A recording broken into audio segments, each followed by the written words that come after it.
Hi guys, thank you so much for joining me on my little talk today. My name is Tina Eisen and my talk today is going to be about no model, no problem and how you can create when no one is available. And it's very topical right now because we obviously, most of us are stuck in a global pandemic, if not all of us. And us being able to create in teams is just not really possible right now. Hopefully it will return soon, but a lot of us are a little bit stuck. They have been for about a year. They can't further their portfolios. They can't express themselves. So I thought I would give you a little presentation today on how to tackle that issue. First of all, I mean, this doesn't just apply for a pandemic because even when you're in the beginning of your career, we will all remember how intimidating it was to first reach out to people and you know, how to find little teams. So it will apply to those people as well. I don't have a model available should have never been an excuse to stop creating, and especially not now. And I think while we're all stuck at home, I think there is no better time to create with what you have available and to really hone your craft and experiment with what you have. So whether it's, you know, your mum, your roommate, your cat, or yourself, I'm going to give you some tips today on how to tackle that issue. So let me just flick that little slide for you. Just a little, you know, like time check. I'll be chatting to you for about 30 minutes. I hope I don't go over. And I will do a little 10-minute Q&A after. I'm just setting myself up for my little, it's not actually come up yet, because you guys can ask questions throughout. I'm going in now, where is it? There it is. So I will actually see those, the questions that you ask pop up on my other screen. So I'll try and keep an eye on that. I'm not too bothered by people asking me while I'm speaking. I'll try and, you know, like get it in while I'm talking. Hi, Roy. Sweet. So first of all, it is schedule, so you guys know what you're signing up for. I'm going to give you a little intro in a second for those of you who are currently sitting there thinking, who's that bird on my screen and what does she do? So I'll get there in a second. And then I'm just going to, you know, I'm going to identify what the problem is with this, like why do we need to create when no one is available? What's the issue here? What are the excuses that all of us are using, most of us? And I'm going to give you some solutions. There's going to be three options, three options, but I'm sure other people have other suggestions and I would love to hear them. So if you think, hey, no, those three, I got another solution, there it is, pop it in the chat and I'm sure you will help anyone watching with that. And next up, I will give you a little lighting setup. So we're going to get a little bit technical, but not too much. And this lighting setup is something that I use specifically for self-portrait, but don't get put off by that. It can be used for anything. You know, you could just use the setup for normal beauty shoot. And as I said, in the end, we will have a little Q&A as well. So first things first, who am I? What do I do? My name is Tina, as I said. I've been a beauty photographer for about 12 years now. I keep not looking at the camera, sorry, I'm confused, but excuse me for that. So I've been a beauty photographer for 12 years. Beauty has always been my passion just because I love the idea of having a face as a canvas, and even more, I'm even more passionate about macro beauty because using something as small as a pair of lips or an eyelid as the canvas for your creations, I just find that super interesting. I love the details that being that close up to someone's face give you. And so yeah, I've dabbled in a couple of things. I've dabbled in fashion. Right in the beginning I shot babies and all sorts of stuff, but I always return to beauty because that's what I'm truly passionate about. So there's a couple of pictures up on the screen for you of the kind of thing that I do. Keep clicking my own computer, sorry. So yeah, my general rule is I want to spark an emotion in the viewer. So I don't just want to do the general clean makeup. My rule of thumb is if my mum looks at a picture and she says, what the hell is that? Then I've done the right thing. Shout out to my mum, she's probably watching. So yeah, I don't want the general on a night out or going to Tesco kind of makeup look. I love the pictures that turn heads and spark any kind of emotion, even if it's like bewilderment or fear or confusion. It has sparked an emotion, so I've reached my goal. So next up. So here's the issue that most of us face, especially right now. As I said, I don't have access to models or other creatives, so I can't further my career, right? And as I said, that should have never really been an excuse to create, because even though I'm a beauty photographer, or you guys might be people photographers, it shouldn't stop you from creating just because other people aren't available. Other common excuses that we face, especially in beginning, is I don't have agency contact, so I don't have access to models that way. And the third one, which I said, obviously there's a global pandemic and we are not really free to be in teams right now. And if you are sticking to that rule, I thank you, because that's the right thing to do right now. So here's some solutions that I'm going to present to you today. You can either shoot non-humans. I'll give you a little example for that in a second. You can shoot friends and family, even if they are not that willing. I'll tell you how to get them on board with you. And the third one, self-portraits. And if you have any misconception or any prejudice about self-portraits right now, I hope I can clear that up, because so did I, and now I love them. So, first of all, non-humans. I'm just going to touch on that super quick. Just because we can't shoot a person, that doesn't mean that we can't perfect our light, our setups and all that sort of stuff. We can use these kind of shoots to get to grips with editing as well. And one really good tip, if you want to stay as close to a human subject, a lot of people use mannequins, for example, or even mannequin heads, and they practice light setups with that. So yeah, I put a little example up on the screen for you of my cat Azuki, and also some little sort of lifestyle food pictures. And yeah, they are not what I shoot for a living whatsoever, but it was still fun playing around with the editing, stepping out of my comfort zone. Because the most important thing that I can't stress enough is this.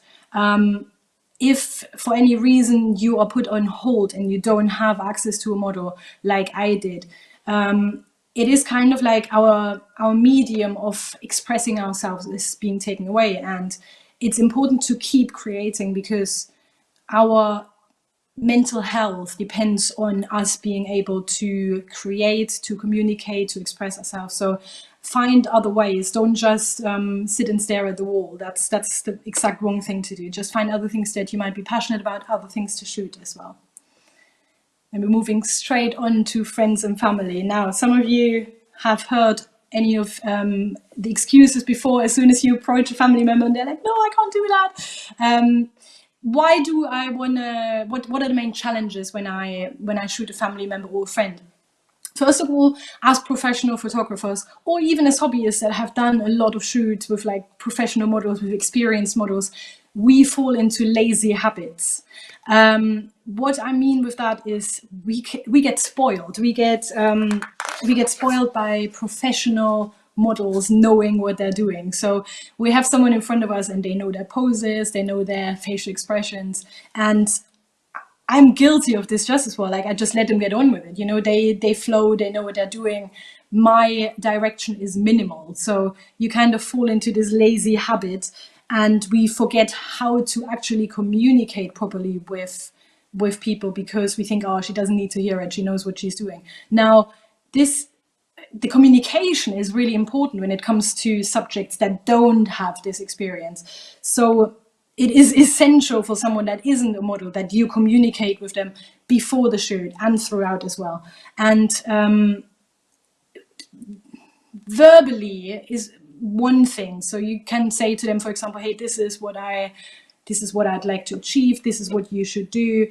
But for someone, don't forget that someone that doesn't work in this industry might not be used to like a verbal command like that, or they might not necessarily know what you're trying to say. So The easier thing to do is communication with pictures. So the easiest thing is just show them what you want. Like, instead of going to someone that's never done this before and go, hey, can you like do a more edgy pose? They don't know what you mean with that. Just show them even a magazine or something that you've seen before that you like. The biggest challenge is lack of confidence in your non-experienced models, understandably, because they have never done this before. Why would they be confident about something like that? Some people don't like their picture taken, and it could also be lack of confidence for you. I feel, honestly, I am more than confident shooting experienced models, but when it comes to people that haven't done it before, there is certain aspects that make me nervous too. For example, how do they react to the picture? How, like they've never done this, so how do I communicate? Are they going to understand what I'm wanting them to do? So it might be my own confidence as well. So there's no shame in letting them know that you are out of your comfort zone as well. For example, I will show you an example in a second of me having shot a friend and family member. And I remember that I don't actually shoot males. So I was out of my own comfort zone too. And I think it helps to communicate that, and it helps to say that. I said to him at the time, look, I've not really shot men before. So I'm out of my depth just as well. And that helped so much, because he knew he wasn't, he wasn't the only inexperienced part in this shoot. But the biggest challenge is to recruit a willing subject, because of any of these sentences that I put up on the screen. This is the 3. So I shot my partner back last year in the first lockdown, and so his excuses were like, not excuses, but his worries were, but I'm not a model, I can't get my picture taken, I hate myself in pictures, I don't look good in pictures, I will look silly, my friends will laugh at me. I heard it all. And the easiest thing to do is just to reassure someone about all their fears. So you address them one by one. Why does someone not like their picture being taken? Well, most of the people that don't like their picture taken, when did they ever have the chance to have a professional shoot? They didn't. They're basing their fear on a picture in a dimly lit nightclub where they looked completely smashed, and then they go, I look bad in every picture. So reassure them that your setup is going to be professional.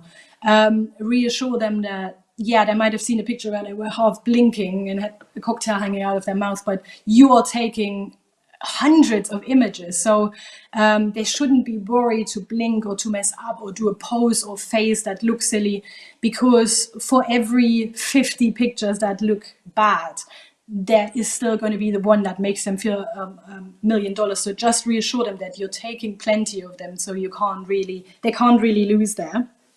The next one, my friends are going to mock me. That's a good one. I think especially men use that because some people feel a little bit embarrassed about the world of modeling, I guess. So the easiest way to get rid of that fear is that just tell them that no one needs to see these pictures. I said to him at the time, let's just do this. If they look bad, they won't ever see the light of day. But if you like them, then you've gotten a nice picture out of them. And yeah, so as we know from client work, the same applies to friends and family. Make them feel comfortable.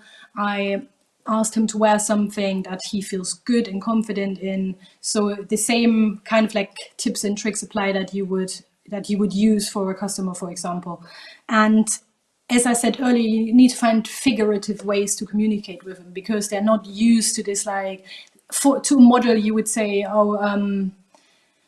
but I can't think of an example, no, to do this and that pose, but they will have never heard this language before. So I find little ways to guide them. For example, instead of saying to someone inexperienced, look into the distance, for example, that's too broad. You need to narrow it down a lot more. So I like to use my fingers and guide their vision, or go like look at the fridge, for example. So you narrow it down more exact to what you want them to do.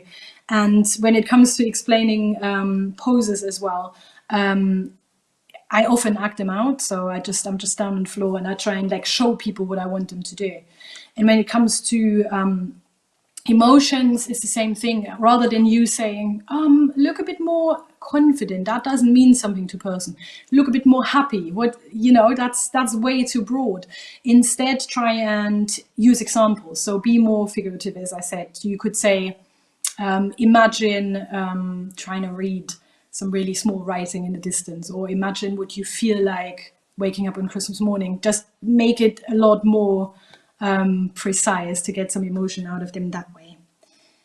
So I will show you the image now that I have taken as part of this little shooting friends and family experiment. So this is a picture of my partner who had never had pictures taken professionally before, and I have never shot males. So those two worlds colliding produced those images, and I know I'm a little bit biased, but I think he looks damn good in them.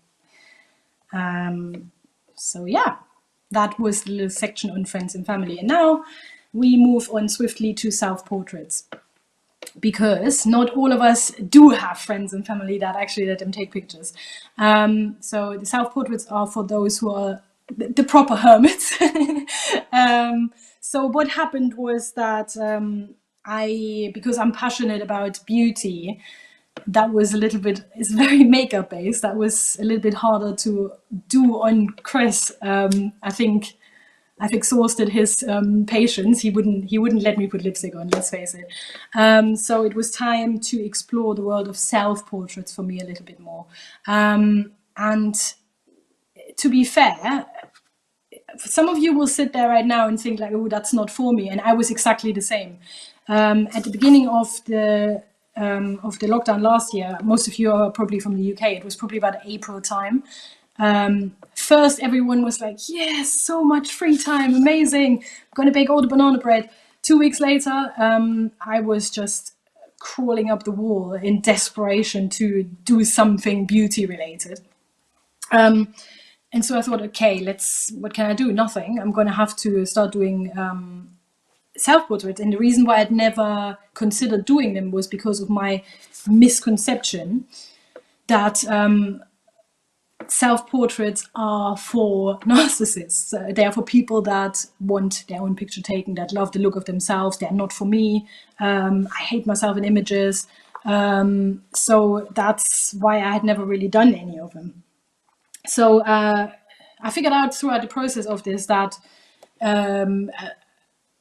a self-portrait shoot is so much more than just a pretty picture. Most of the pictures that I take now don't ever see the light of day, but they are a way for us to practice, again, on a real-life subject while no one's available, to practice lighting setups, camera settings, some like beautiful ideas. In the past, I used to have an idea for a beauty shoot, and I thought, nah, not my face. I'm not going to waste that idea because it won't look good enough. But once I started experimenting with it a little bit, that misconception sort of disappeared. Also, I feel like if you have been on that side of the camera, it's much easier for you to identify with models in the future. If you've gone through that bit of drama of taking your own picture, you know what other people feel like as well. And it's exactly the same as with test shoots. I always say, shoot as much as you can, even if it is yourself, because every time you pick up a camera, you practice for reality more, and every time you push that button, you are prepared for a client shoot a lot better, no matter if there's a model sitting in front of you or yourself or your mom.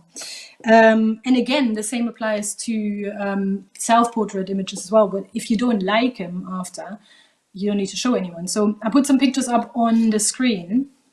I did start taking pictures of myself that day I decided to do it. And with complete honesty, I didn't like them. I just didn't like the makeup that I did. I didn't like myself in them. I didn't like my face. So I kind of just switched to doing macros on that day. So I put them up. I just dunked my lips into glitter, kind of like a defense mechanism, and hid the rest of my face. But I really enjoyed doing that. I was really happy with those pictures. And yeah, like I found it a lot easier to control, like just the lips. Like you didn't have to worry if your eyes look funny, your hair looks funny, your hands, your whatever. Like I was just tackling one part of my face at a time, and it was a lot more anonymous as well. I think it's like this could be anyone. It's not necessarily me. So I found that a lot easier. And once I was done, I just felt this immense relief that I had just created something, and that I had managed to do a beauty shoot just on my own as a 4-man team. I was the model, the makeup artist, the photographer, the retoucher, all in one. And to be that self-contained just flipped a switch for me. I was just so happy that I had found something. And I didn't stop it there. I was buzzing to do it again, so I continued, and there's a few more examples up on the screen for you. They are real bees, by the way, in case you're wondering. I then started putting elements of things that I enjoy into my self-portraits. Like I really love nature and sort of interesting patterns. That's where dandelions came in. Then it's also a real cat, in case you're wondering. I started playing with these pictures. I started doing a little bit of composite work because obviously I don't have 4 hands, like in that middle picture. So I started taking images from a few angles and then put them together in a composited picture.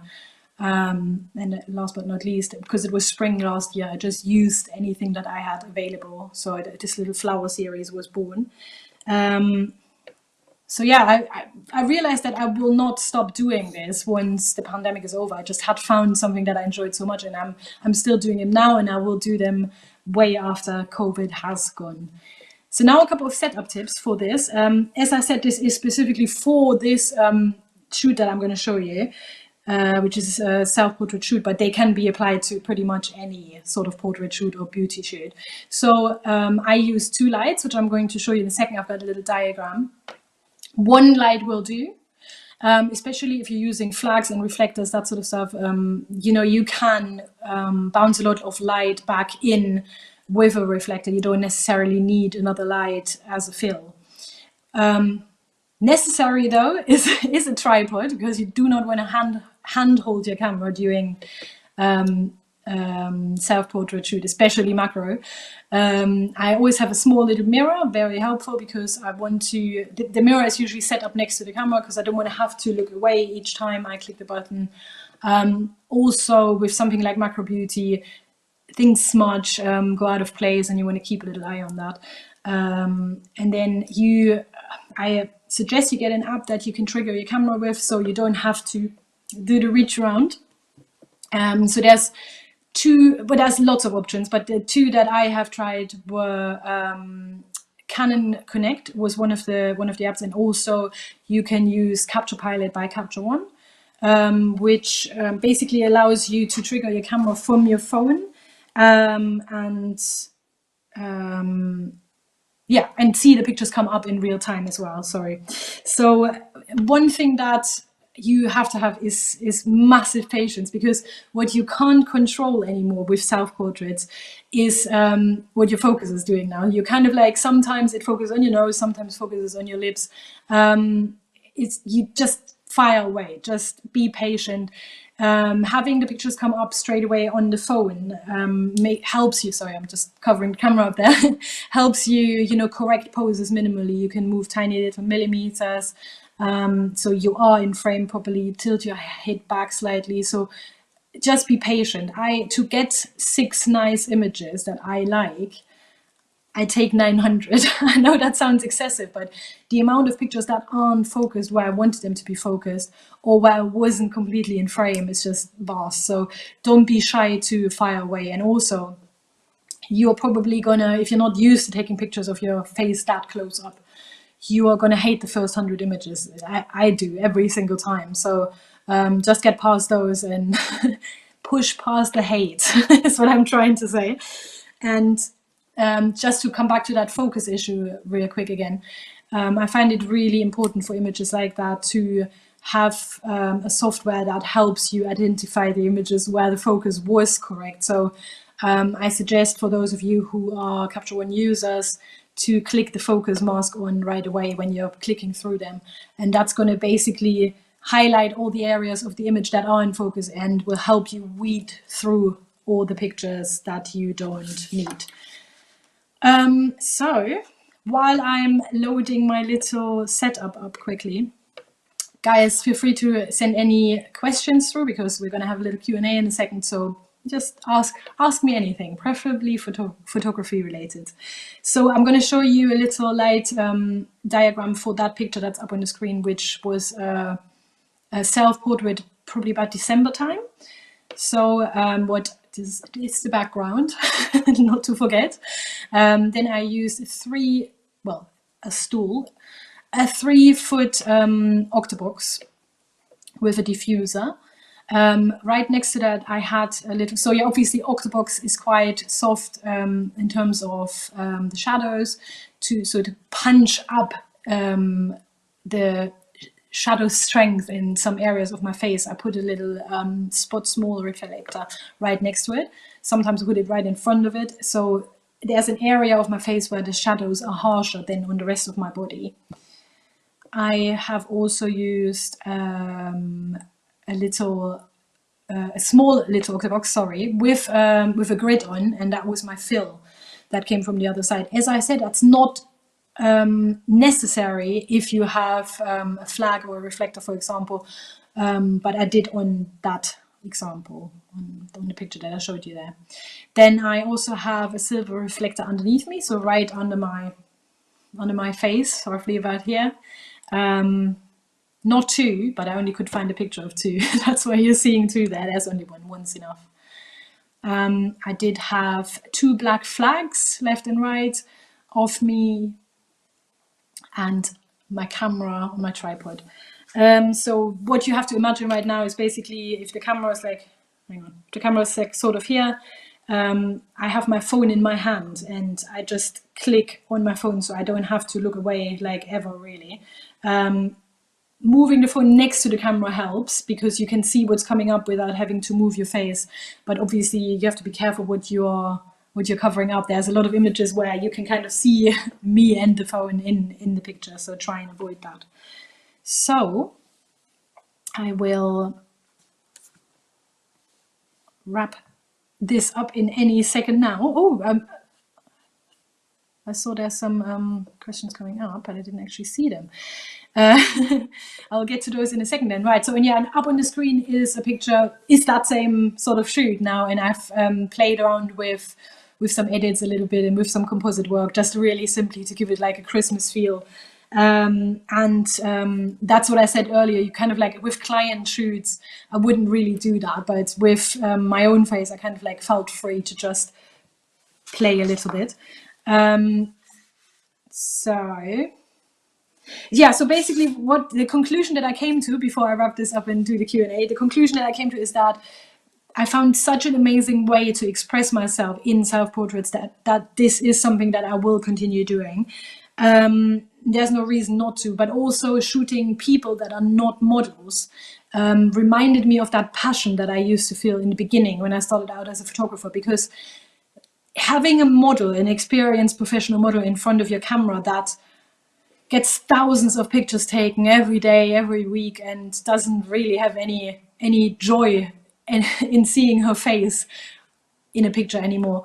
Kind of like, you forget how amazing it feels to put someone in front of your camera that hasn't really experienced that feeling, that hasn't seen a picture of themselves where they looked amazing and said to you, oh my God, I didn't know I could look like this. So this kind of like reward in giving that to people, I think for that reason I will do these kind of shoots more regularly as well.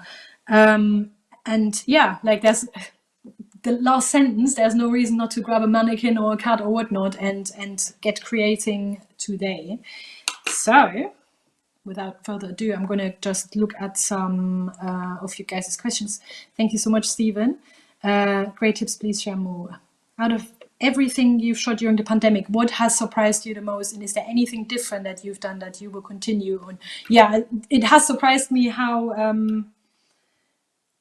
yeah, like how much I enjoy doing self-portrait. I think most of you that haven't will experience that same feeling, how fast you can go from I don't want to take my picture to right, okay, what can I do next with my own lips? Like, what art can I create today? And what has really amazed me was that once I started doing these shoots, these like close-up pictures, people actually asked to buy prints and put them on their walls. So I had tapped into a completely different market there that I hadn't considered before. Like this kind of work that I do for clients, people don't hang on their walls. So I felt more of an artist, if that makes sense, later. So that was a really surprising thing. Roy, are you a studio or outside or both portraits photographer? So I'm mostly studio. Actually, like probably let's say 99% studio. However, I think that's going to change in the next few weeks as well, because as the UK is returning to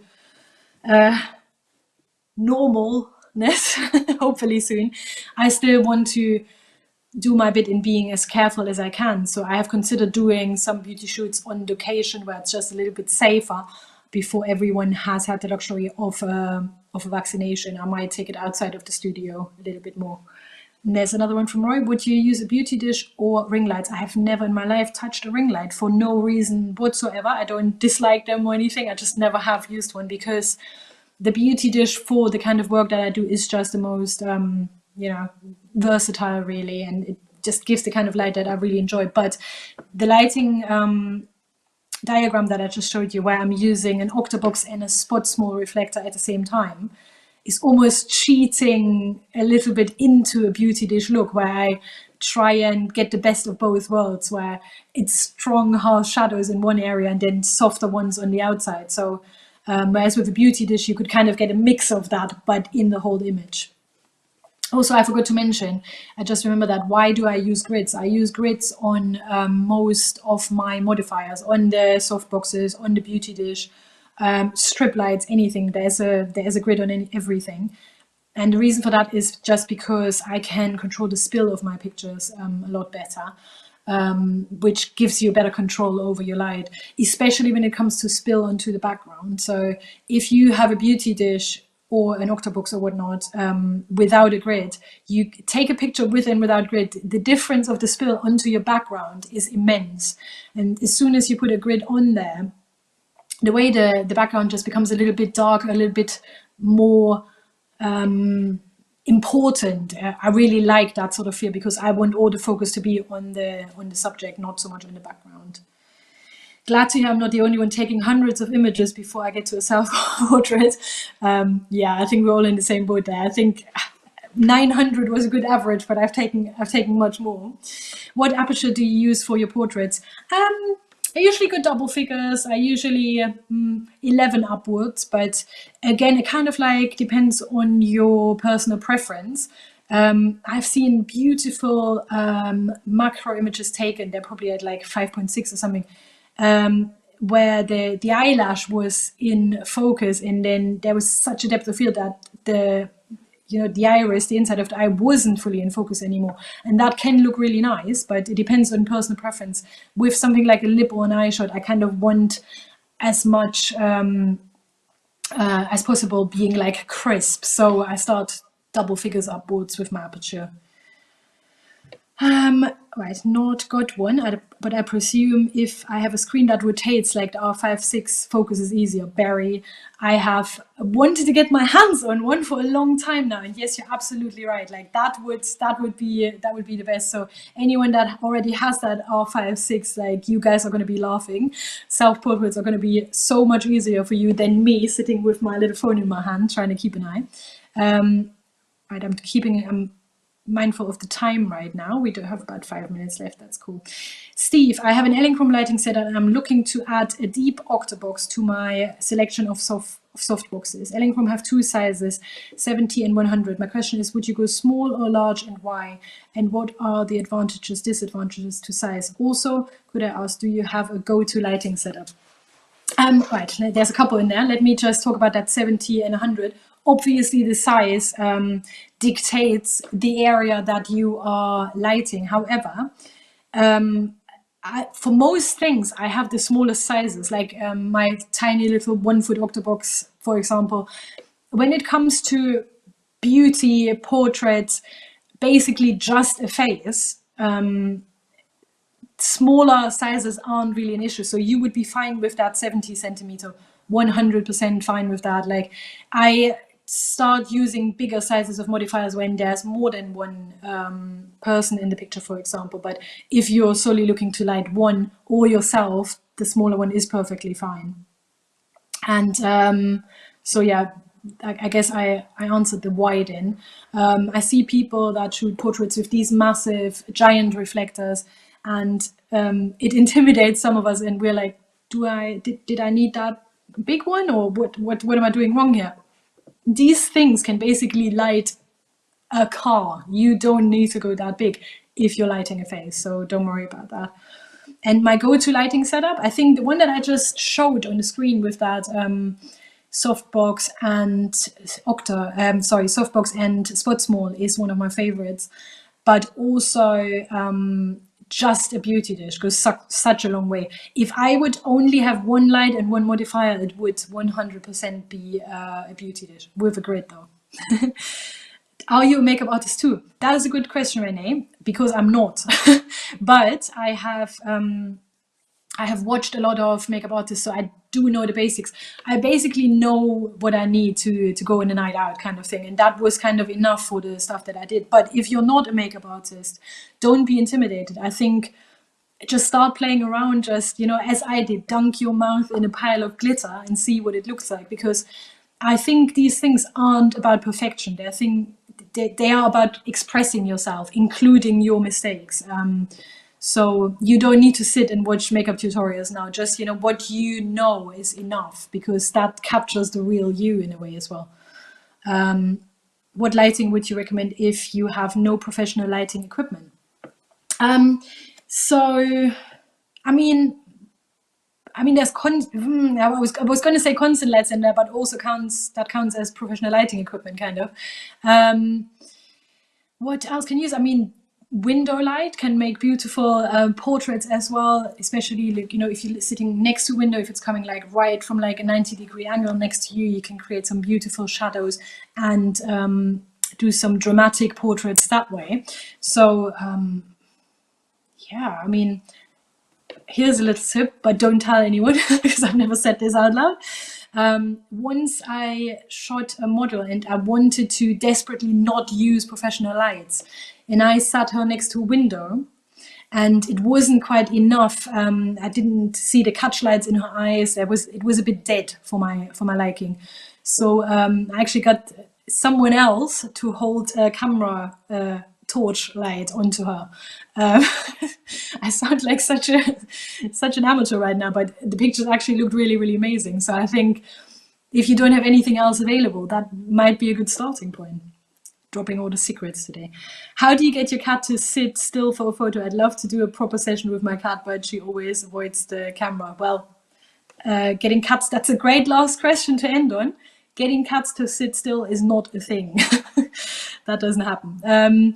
My little trick is, well, I've got a really fast shutter speed because those little bastards are quick, but also just I have kind of trained her a little bit with treats now. So I take so many images of my cat now, and I sit her down, put something, scratch a little bit with a little toy, so I have her attention, and then I will have a treat next to the camera, and so I'm shooting and then I hold the treat right above the camera so she looks up with big eyes. Yeah, so that would be, you can only really get their attention with food really, but what's new here? Thanks for that question, Rachel. I will end on that. I hope I've inspired you to try shooting friends and family and yourselves. If you have any other questions that you're thinking of, I put all my info up on the screen there. Feel free to send me a DM. Feel free to show me anything that you have created while no one else was available. And other than that, I hope you stay happy and healthy, both physically and mentally. And thanks for tuning in. I will see you soon. Bye.